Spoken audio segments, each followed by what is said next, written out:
నమస్కారం. ఘంటారావానికి స్వాగతం. ముందుగా ప్రధానాంశాలు. అధ్యక్ష ఎన్నికలపై ట్రంప్, కమలా హ్యారిస్ మధ్య తొలిసారి చర్చ. అంశాల వారీగా పరస్పర విమర్శలు.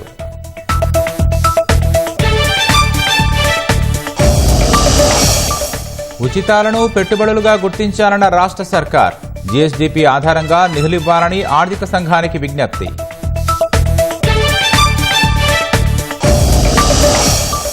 ప్రజా అవసరాల మేరకు కొత్త బస్సులు సమకూర్చుకోవాలి. రుణభారం తగ్గించే ప్రణాళికలు చేపట్టాలని ఆర్టీసీకి సీఎం సూచన.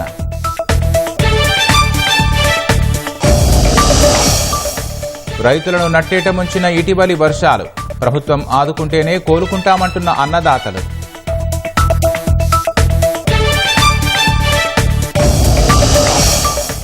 వాయుసేనలో లైంగిక వేధింపుల కలకలం. వింగ్ కమాండర్పై మహిళా ఫ్లయింగ్ అధికారి ఆరోపణలు.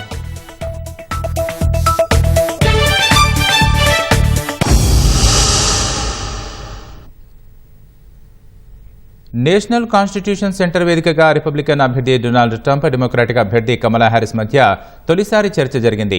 ఇరువురు అభ్యర్థులు పరస్పరం తీవ్ర విమర్శలు చేసుకున్నారు. ప్రజాస్వామ్యంపై ట్రంప్ దాడి చేశారని, అమెరికాను సమస్యల్లో వదిలేశారని హ్యారిస్ ఆరోపించారు. అమెరికాను నంబర్ 1గా నిలపడమే తన లక్ష్యమని ట్రంప్ తెలిపారు. కరోనా సమయంలోనూ సమర్థంగా పనిచేసినట్లు చెప్పారు. తన హయాంలో అమెరికా ఆర్థిక వ్యవస్థ చరిత్రలో ఎన్నడూ లేనంతగా అభివృద్ధి సాధించిందని చెప్పారు. ఆర్థిక వ్యవస్థను మళ్లీ పునర్నిర్మిస్తానని ట్రంప్ తెలిపారు. దేశం కోసం హ్యారిస్ వద్ద ఎలాంటి ప్రణాళికలు లేవని విమర్శించారు. అమెరికా ఆర్థిక వ్యవస్థను ట్రంప్ చిన్నాభిన్నం చేశారని హ్యారిస్ ఆరోపించారు. ఆయన హయాంలో దేశం ద్రవ్యలోటు ఎదుర్కొందని, ట్రంప్ తప్పిదాలను బైడెన్ తాను సరిచేశామని తెలిపారు. బిలియనీర్లు, కార్పొరేట్లకు ట్రంప్ పనులు తగ్గిస్తారని ఆరోపించారు. ట్రంప్ అధ్యక్షుడైతే అబార్షన్ నిషేధంపై సంతకం చేస్తారని హ్యారిస్ ఆందోళన వ్యక్తం చేశారు. స్టార్టప్ల కోసం పన్నులు తగ్గించేందుకు తమ వద్ద ప్రణాళిక ఉందన్నారు. పన్నులు తగ్గించారని చెప్పడం పూర్తిగా అబద్దమని ట్రంప్ తెలిపారు. బైడెన్ అధికారంలోకి వచ్చాక అమెరికాను చైనా చీల్చి తిందాడుతోందని ట్రంప్ అన్నారు. బైడెన్, హ్యారిస్ ఆర్థిక వ్యవస్థను నాశనం చేశారని దుయ్యబట్టారు. గర్భవిచ్ఛిత్తి నిషేధానికి తాను అనుకూలం కాదని ట్రంప్ చెప్పారు. బైడెన్, హ్యారిస్ అనుమతిచ్చిన అక్రమ వలసదారులు దేశాన్ని నాశనం చేస్తున్నారని, అమెరికన్ల ఉద్యోగాలను లాక్కుంటున్నారని ట్రంప్ ఆరోపించారు. అక్రమ వలసదారులను దేశం నుంచి త్వరగా వెళ్లగొట్టాలని ట్రంప్ అభిప్రాయపడ్డారు. ఇజ్రాయెల్, హమాస్ యుద్ధంపై ట్రంప్, హ్యారిస్ మధ్య వాదోపవాదాలు జరిగాయి. తమను తాము రక్షించుకునే హక్కు ఇజ్రాయెల్కు ఉందని కమలా హ్యారిస్ స్పష్టం చేశారు. కానీ అమాయకులైన ఎంతో మంది పాలస్తీనియన్లు మృతి చెందారని ఆవేదన వ్యక్తం చేశారు. ఈ యుద్ధం తక్షణమే ముగియాలని ఆకాంక్షించిన హ్యారిస్, ఇజ్రాయెల్, హమాస్ మధ్య కాల్పుల విరమణ ఒప్పందం కుదరాలన్నారు. కమలా హ్యారిస్ అధ్యక్షురాలైతే 2 ఏళ్లలో ఇజ్రాయెల్ ఉనికిలో లేకుండా పోతుందని ట్రంప్ హెచ్చరించారు. కమలా హ్యారిస్కు అరబ్ జనాభా అనే ద్వేషమని ట్రంప్ ఆరోపించారు. ఉక్రెయిన్ యుద్ధంపై ట్రంప్, కమలా హ్యారిస్ పరస్పర ఆరోపణలు చేసుకున్నారు.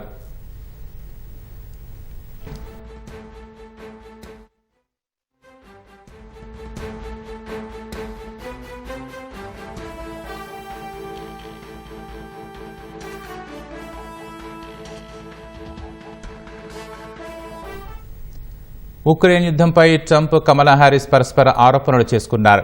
ఉక్రెయిన్లో లక్షలాది మంది ప్రాణాలు కోల్పోయారని ట్రంప్ చెప్పారు. అమెరికా అధ్యక్ష ఎన్నికల్లో కమలా హ్యారిస్కు పుతిన్ మద్దతు ఇచ్చారని ఆరోపించారు. ట్రంప్ అధ్యక్షుడైతే ఉక్రెయిన్ రాజధాని కీవ్లో పుతిన్ కూర్చుంటారని హ్యారిస్ అన్నారు. తాము ఇచ్చిన మద్దతు వల్లే ఉక్రెయిన్ ఇంకా స్వేచ్ఛగా ఉందని హ్యారిస్ వివరించారు.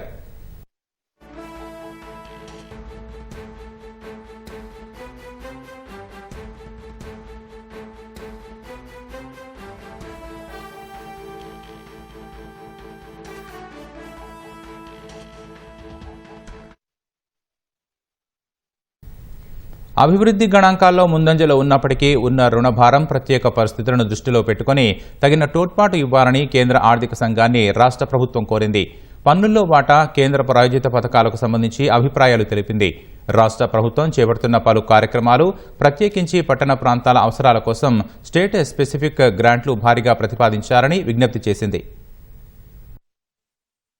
తెలంగాణ రాష్ట్రానికి ఉన్న అవసరాలు, ప్రత్యేక పరిస్థితుల్ని 16వ కేంద్ర ఆర్థిక సంఘానికి వివరించిన రాష్ట్ర ప్రభుత్వం రాష్ట్ర ఏర్పాటు నుంచి అభివృద్ధి గణనీయంగా ఉన్నప్పటికీ రుణభారం పెరిగిందని, ఆ అంశాన్ని దృష్టిలో పెట్టుకుని తగిన తోడ్పాటు అందించాలని కోరింది.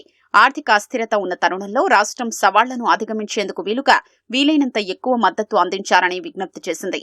15వ ఆర్థిక సంఘం సిఫార్సు చేసిన కొన్ని గ్రాంట్లను కేంద్ర ప్రభుత్వం సంప్రదాయానికి విరుద్ధంగా తిరస్కరించిందని ప్రభుత్వం గుర్తు చేసింది. దీంతో 16వ ఆర్థిక సంఘం చేసే సిఫార్సులను పూర్తి స్థాయిలో అమలు చేసేలా చూడాలని కోరింది.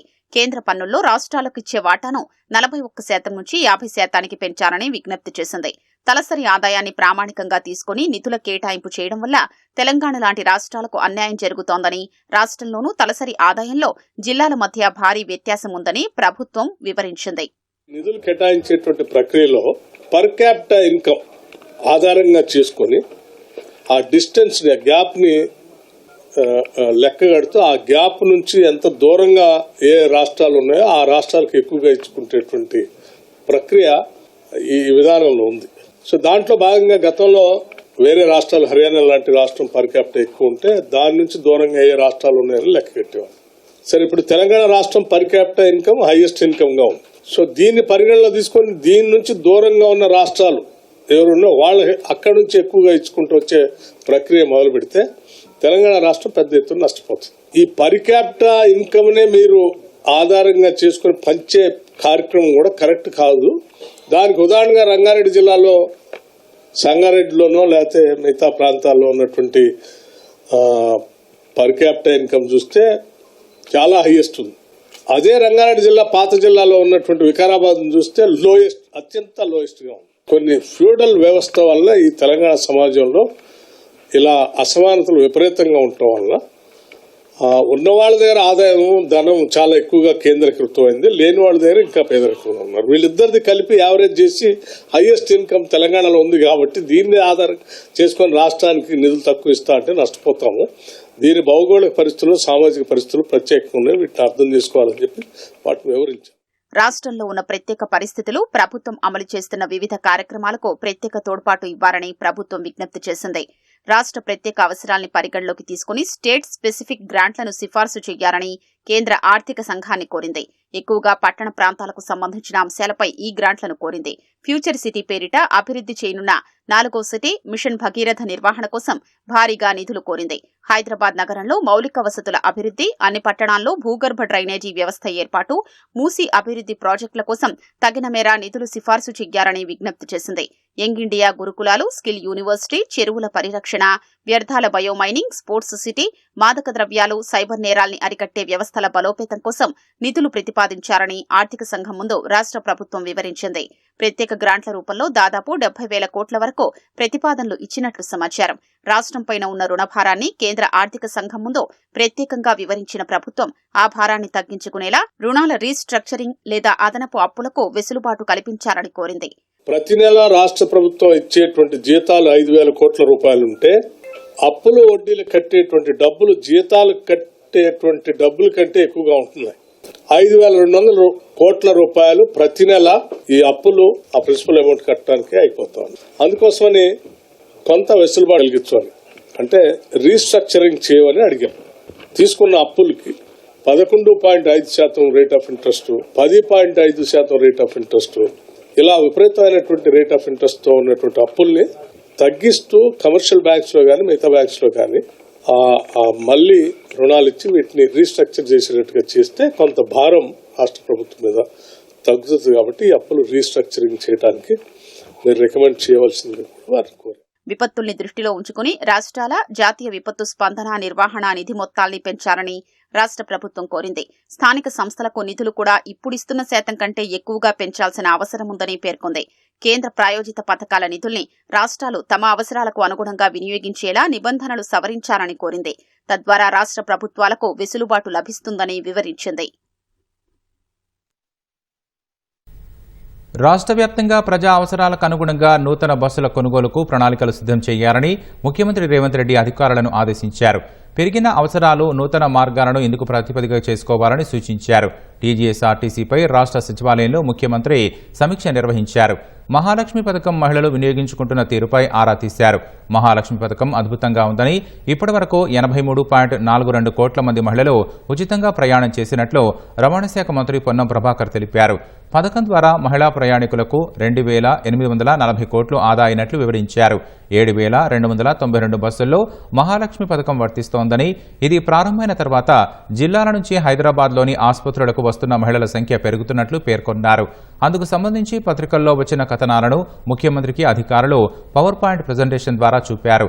అనంతరం వివిధ బ్యాంకులు, ఉద్యోగుల భవిష్య నిధి ఖాతా నుంచి వాడుకున్న నిధులు, విశ్రాంత ఉద్యోగులకు చెల్లించాల్సిన బకాయిలు తదితరాలకు కలిపి 6,322 కోట్ల రుణాలు ఉన్నట్లు అధికారులు వివరించారు. బ్యాంకుల నుంచి తీసుకున్న రుణాలకు చెల్లిస్తున్న వడ్డీ రేటు ఎక్కువగా ఉందని, వడ్డీ రేట్ల తగ్గింపు, అప్పుల రీకన్స్ట్రక్షన్స్పై అధ్యయనం చేయాలని సీఎం అధికారులను ఆదేశించారు. సంస్థపై క్రమంగా రుణభారం తగ్గించాలని సూచించారు. మహాలక్ష్మి పథకంతో ఆక్యుపెన్సీ రేటు పెరగడంతో పాటు ప్రభుత్వం చెల్లిస్తున్న రియంబర్స్మెంట్తో సంస్థ లాభాల్లోకి వస్తోందని అధికారులు వివరించారు. భద్రాచలం వద్ద గోదావరి నీటి మట్టం క్రమంగా పెరుగుతోంది. ఇవాళ ఉదయం 50.6 అడుగులకు చేరగా రెండో ప్రమాద హెచ్చరిక కొనసాగుతోంది. ఎగువ ప్రాంతాల నుంచి వస్తున్న వరదతో పాటు శబరి నది పోటెత్తడంతో భద్రాచలం వద్ద నీటి మట్టం పెరుగుతోంది. భద్రాచలంలోని స్నానఘట్టాల వద్ద వరద ఉధృతి పెరగగా కళ్యాణకట్ట వద్దకు భారీగా నీరు చేరడంతో భక్తులను అనుమతించట్లేదు. భద్రాచలం దిగువన ఉన్న విలీన మండలాలకు వెళ్లే రహదారులపైకి నీరు చేరి రాకపోకలు నిలిచిపోయాయి.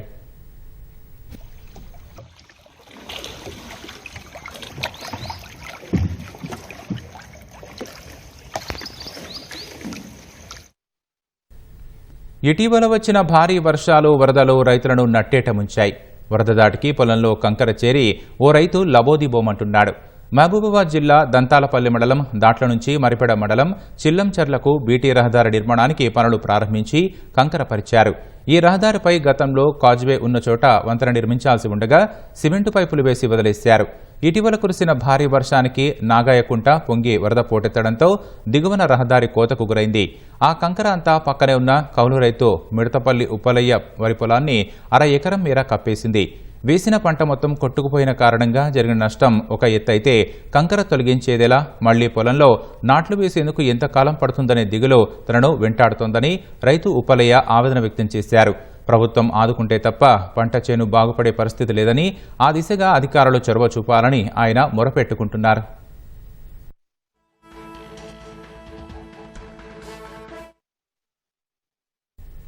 గ్రామస్తులందరినీ నమ్మించి ఓ వ్యాపారి 2,50,00,000తో పరారవడంతో బాధితులు లబోదిబోమంటున్నారు.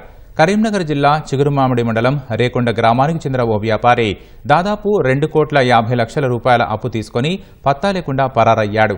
డబ్బులు తీసుకున్న వ్యాపారి ఆచూకీ లేకపోవడంతో బాధితులు తీవ్ర ఆవేదన వ్యక్తం చేస్తూ కరీంనగర్ సిపి అభిషేక్ మహంతితో పాటు చిగురుమామిడి పోలీస్ స్టేషన్లో ఫిర్యాదు చేశారు. పోలీస్ స్టేషన్ ఎదుట ఇచ్చిన అప్పు పత్రాలను చూపిస్తూ ఆందోళన వ్యక్తం చేశారు. అదే గ్రామానికి చెందిన తమ్మిశెట్టి ప్రవీణ్ కుమార్ అనే వ్యాపారి దాదాపు 100 మందిని నమ్మించి 2,50,00,000 రూపాయలు అప్పుగా తీసుకుని పరారీలో ఉన్నట్లు తెలిపారు. రెక్కలు ముక్కలు చేసుకుని రూపాయి కూడబెట్టుకుని ఇల్లు కట్టుకునేందుకు, బిడ్డల పెళ్లిళ్లు చేసేందుకు దాచుకున్న డబ్బులను వ్యాపారికి అప్పుగా ఇచ్చామని వాపోయారు. వెంటనే ప్రవీణ్ను పట్టుకుని తమకు డబ్బులు చెల్లించేలా చూడాలని కోరుతున్నారు.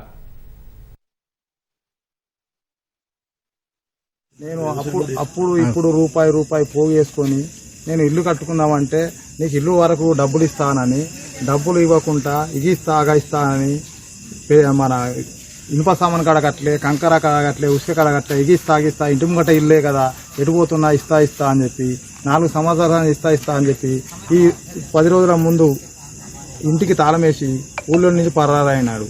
ఇట్టి విషయమై ఆయన ఆత్మహత్య చేసుకున్నాక ఊళ్ళో ఒక 98 మంది రైతులు ఒకసారి వచ్చే వరకు ఆయన 2,50,00,000 మినిమం ఇప్పుడున్న వడ్లు తోకిన ఆసాముల పైసలు మరియు చేయబదలు 30 లక్షల రూపాయలు ఇవన్నీ పట్టుకొని పరారిలో ఉన్నాడు. పోలీస్ స్టేషన్లో సుతం మేము అప్లికేషన్ ఇచ్చాము.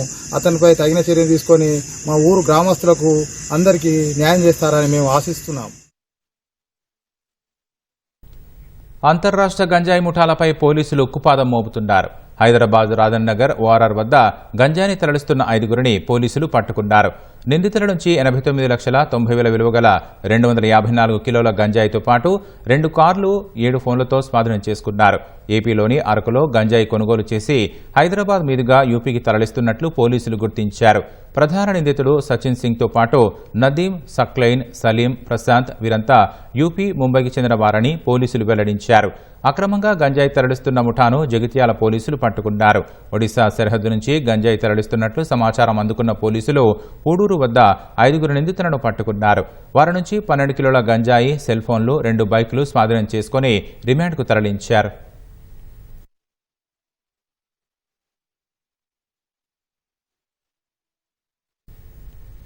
హైదరాబాద్ కుల్సుంపుర పోలీస్ స్టేషన్ పరిధిలో కొండ చిలువ కలకలం రేపింది. సుమారు 8 నుంచి 10 అడుగులున్న కొండ చిలువ టోలీ మసీద్ వద్ద ఓ దుకాణం రేకుల్లో చిక్కుకొని కనిపించింది. స్థానికులు గమనించి స్నేక్ క్యాచర్కు సమాచారం ఇవ్వడంతో గంటపాటు శ్రమించి గోడను పగలగొట్టి కొండ చిలువను బయటకు తీశారు. అనంతరం కొండ చిలువను అక్కడి నుంచి తరలించారు.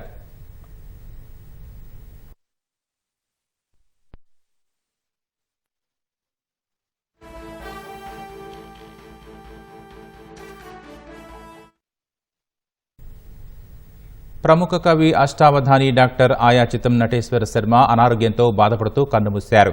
1956 జూలై 17న కామారెడ్డి జిల్లాలోని రామారెడ్డి గ్రామంలో ఆయన జన్మించారు. సంస్కృత ఆంధ్ర భాషల్లో 50కి పైగా రచనలు చేసి పేరు గడించారు. కామారెడ్డి ప్రాచ్య విద్యా పరిషత్ కళాశాల ప్రధాన ఆచార్యుడిగా పనిచేసిన నటేశ్వర శర్మ 2014లో పదవీ విరమణ పొందారు. 2011 నుంచి 2013 వరకు ఉస్మానియా విశ్వవిద్యాలయం ప్రాచ్య భాష విభాగానికి పీఠాధిపతిగా సేవలందించారు. సంస్కృత ఆంధ్ర భాషల్లో 100కు పైగా అష్టావధానాలు చేశారు. 1994లో ఉస్మానియా నుంచి నటేశ్వర శర్మ డాక్టరేట్ పట్టా, స్వర్ణ పథకం అందుకున్నారు. అముక్త మాల్యదపై ఆయన విమర్శల గ్రంథాన్ని ప్రామాణికంగా పరిగణిస్తారు. గతేడాది రాష్ట్ర ప్రభుత్వం ప్రతిష్టాత్మక దాశరథి పురస్కారంతో నటేశ్వర శర్మను సన్మానించింది. ఆయనకు భార్య, 3 కుమార్తెలు ఉన్నారు. ఇవాళ హైదరాబాద్లో అంత్యక్రియలు నిర్వహించనున్నట్లు కుటుంబ సభ్యులు వెల్లడించారు. రైళ్లను పట్టాల నుంచి తప్పించి ప్రమాదాలకు గురిచేసేలా ఇటీవల కాలంలో కుట్రపూరిత ప్రయత్నాలు పెరిగాయని భారత రైల్వే తెలిపింది. కొందరు పట్టాలపై ఎల్పీజీ సిలిండర్లు, సైకిళ్లు, ఇనుపరాడ్లు, సిమెంటు దిమ్మెలు, రాళ్లు, కర్రలు పెడుతూ రైళ్లకు ప్రమాదం కలిగించాలని చూస్తున్నారని వెల్లడించింది. మరికొందరు వందే భారత్ సహా పలు రైళ్లపై రాళ్ల దాడులకు పాల్పడుతున్నారని పేర్కొంది. గత ఏడాది మే నెల నుంచి ఇప్పటి వరకు ఏకంగా 24 సార్లు పట్టాలపై కుట్రపూరిత ఘటనలు జరగ్గా గత 2 నెలల్లోనే 18 ఘటనలు నమోదయ్యాయని వెల్లడించింది.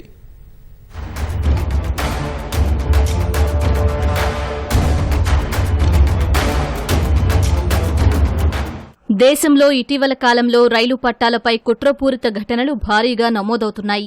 కొందరు దుండగులు పట్టాలపై ఎల్పీజీ సిలిండర్లు, సైకిళ్లు, ఇనుపరాడ్లు, సిమెంట్ ఇటుకలను పెట్టి రైళ్లకు ప్రమాదం జరిగేలా చూస్తున్నారు.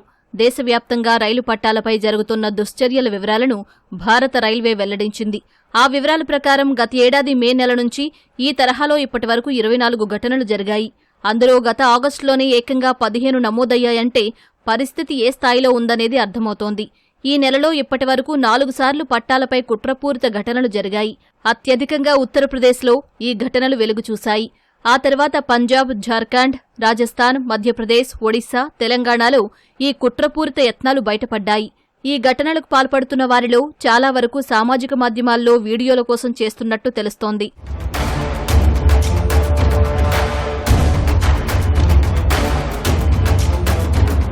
ఉత్తరప్రదేశ్ కాన్పూర్లోని శివరాజ్పూర్ ప్రాంతంలో గత ఆదివారం కాళిందీ ఎక్స్ప్రెస్కు ఘోర ప్రమాదం తప్పింది. కొందరు దుండగులు పట్టాలపై ఓ గ్యాస్ సిలిండర్ను పెట్టి ఘాతుకానికి పాల్పడాలని చూసినప్పటికీ లోకో పైలట్ అప్రమత్తంగా వ్యవహరించడంతో ముప్పు తప్పింది. ఘటన సమయంలో రైలు ప్రయాగ్రాజ్ నుంచి హర్యానాలోని భివానీ వైపు వెళుతోంది. పట్టాలపై సిలిండర్ ఉండటాన్ని గమనించిన లోకో పైలట్ ఎమర్జెన్సీ బ్రేకులు వేశారు. రైలు ఢీకొనడంతో సిలిండర్ కొద్ది దూరంలో ఎగిరిపడింది. అదృష్టవశాత్తు దానివల్ల ఎలాంటి ప్రమాదం జరగలేదు. ఫోరెన్సిక్ బృందాలు ఘటనా స్థలంలో సిలిండర్తో పాటు ఓ బాటిల్ పెట్రోల్, కొన్ని అగ్గిపుల్లల్ని సేకరించాయి. నిందితులను పట్టుకునేందుకు రైల్వే పోలీసులు గాలిస్తున్నారు.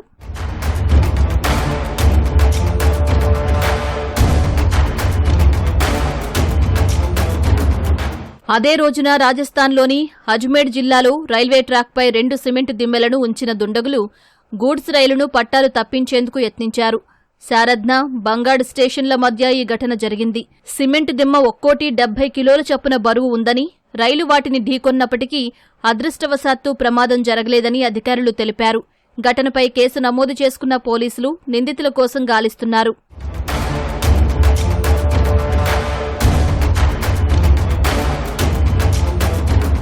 లక్నవూ డివిజన్లోని లాల్ గోపాల్గంజ్ స్టేషన్ సమీపంలో గత నెల 1వ తేదీన ఓ వ్యక్తి రైలు పట్టాలపై సైకిల్తో పాటు ఓ నిండు సిలిండర్ను పెట్టాడు. అయితే వీటిని రైల్వే సిబ్బంది గుర్తించడంతో ప్రమాదం తప్పింది. నిందితుడిని గుర్తించిన పోలీసులు విచారించగా సామాజిక మాధ్యమాల్లో వీడియో పోస్ట్ చేసేందుకు ఈ ఘటనకు పాల్పడినట్టు చెప్పాడు. గత నెలలోనే ఉత్తరప్రదేశ్ కాన్పూర్ సమీపంలో ట్రాక్పై ఉన్న ఓ వస్తువు కారణంగా సబర్మతి ఎక్స్ప్రెస్ 20 బోగీలు పట్టాలు తప్పాయి. అయితే ఎలాంటి ప్రాణనష్టం జరగకపోవడం వల్ల అంతా ఊపిరి పీల్చుకున్నారు.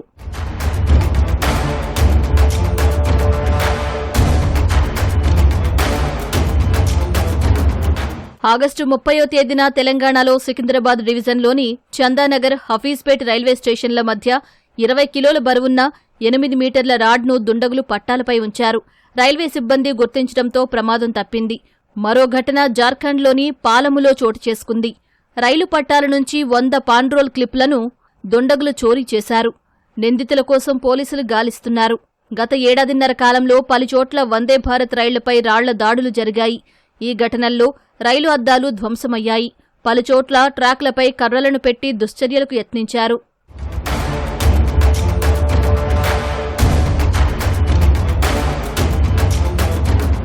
రైలు పట్టాలపై కుట్రపూరిత ఘటనల వెనుక విదేశీ హస్తం ఉండొచ్చని కేంద్ర మంత్రి గిరిరాజ్ సింగ్ అన్నారు. ఇప్పటివరకు జరిగిన ఘటనల్లో కనీసం 2 వెనుక పాకిస్తాన్ ప్రమేయం ఉండి ఉంటుందని అనుమానం వ్యక్తం చేశారు. భారత వాయుసేనలో లైంగిక వేధింపుల కేసు కలకలం సృష్టించింది. 2 ఏళ్లుగా వింగ్ కమాండర్ తనను వేధించడం సహా అత్యాచార యత్నానికి పాల్పడ్డారని ఆరోపిస్తూ జమ్మూ కాశ్మీర్లో విధులు నిర్వహిస్తున్న ఓ మహిళా ఫ్లయింగ్ అధికారి పోలీసులకు ఫిర్యాదు చేశారు. ఈ వ్యవహారంపై బుద్గాం పోలీసులు కేసు నమోదు చేశారు. వింగ్ కమాండర్గా ఉన్న అధికారి డిసెంబర్ 31, 2023న తనపై లైంగిక వేధింపులకు పాల్పడ్డారని ఫిర్యాదులో బాధితురాలు పేర్కొన్నారు. కేసు విచారణలో పోలీసులకు పూర్తిగా సహకరిస్తామని వాయుసేన ప్రకటించింది.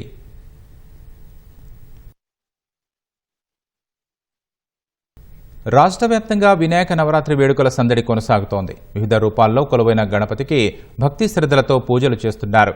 రంగురంగుల విద్యుత్ కాంతులతో అందంగా అలంకరించిన మండపాలు విశేషంగా ఆకట్టుకుంటున్నాయి. మరోవైపు నిమజ్జనానికి జోరుగా ఏర్పాట్లు జరుగుతున్నాయి.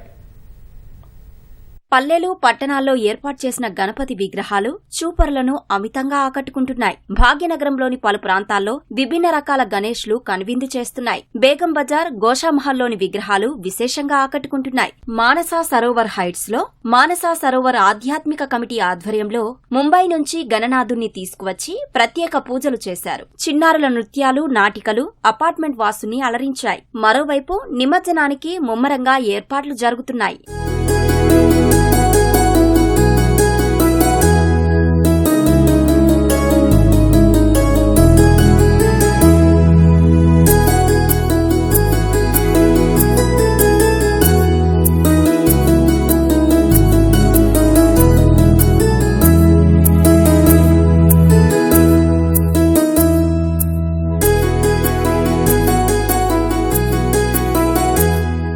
వినాయక నవరాత్రుల సందర్భంగా హనుమకొండ, వరంగల్ విద్యుత్ దీప కాంతులతో ధగధగలాడుతున్నాయి. మండపాల వద్ద, కూడళ్లలోనూ నిర్వాహకులు చేసిన ప్రత్యేక అలంకరణలు అందరినీ ఆకట్టుకుంటున్నాయి. వివిధ ఆకృతులతో తయారైన గణనాథులకు భక్తులు పూజలు చేస్తున్నారు. హనుమకొండ సుధానగర్లో గజానన్ మండలి యువకులు సైనికుడి ఆకృతిలో ఏర్పాటు చేసిన వినాయక ప్రతిమ చూడముచ్చటగా ఉంది. జవాన్ చేతిలో త్రివర్ణ పతాకం నిలిపి దేశభక్తిని చాటుకున్నారు.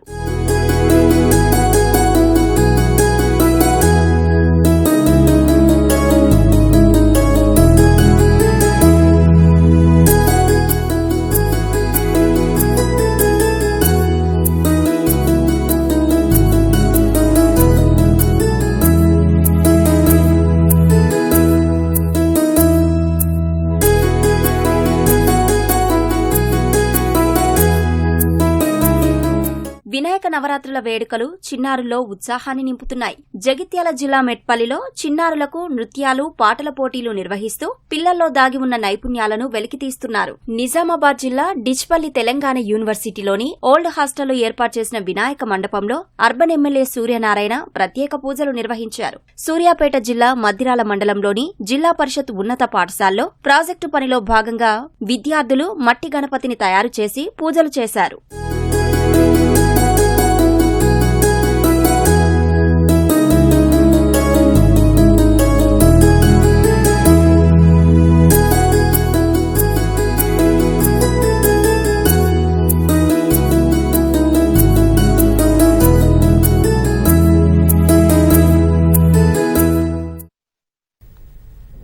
మీ మన కథలు అనుకునే చిత్రాలను ప్రేక్షకులకు చేరువ చేస్తున్న ఈటీవీ విన్లో కమిటీ కుర్రోళ్లు విడుదల కానుండడంతో ఎంతో ఆనందంగా ఉందని చిత్ర నిర్మాత నిహారిక కొణిదెల అన్నారు.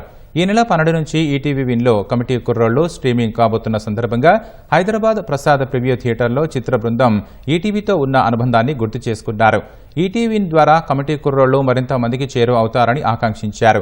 సినిమా ప్రారంభానికి ముందే ప్రముఖ ఓటీటీలో తమ సినిమా రాబోతోందని ప్రకటించడం వల్ల థియేటర్ వ్యవస్థ కుప్పకూలుతోందని, అలా కాకుండా సినిమా విడుదలైన కొన్ని రోజులకు ఓటీటీ విషయాన్ని ప్రస్తావిస్తే పరిశ్రమ మరింత మరుగున సాగిస్తుందని చిత్ర దర్శకుడు యదువంశీ అన్నారు. 11 మంది నూతన నటీనటులతో ఓ ఊరి జాతర, స్థానిక ఎన్నికల నేపథ్యంగా విడుదలైన ఈ చిత్రం బాక్సాఫీసు వద్ద మంచి విజయాన్ని అందుకొని సినీ పరిశ్రమ ప్రశంసలు దక్కించుకుంది. ఫస్ట్లీ నేను నా ఇండస్ట్రీ జర్నీ స్టార్ట్ చేసింది ఈటీవీ తోటి, డి జూనియర్స్ అనే షో తోటి.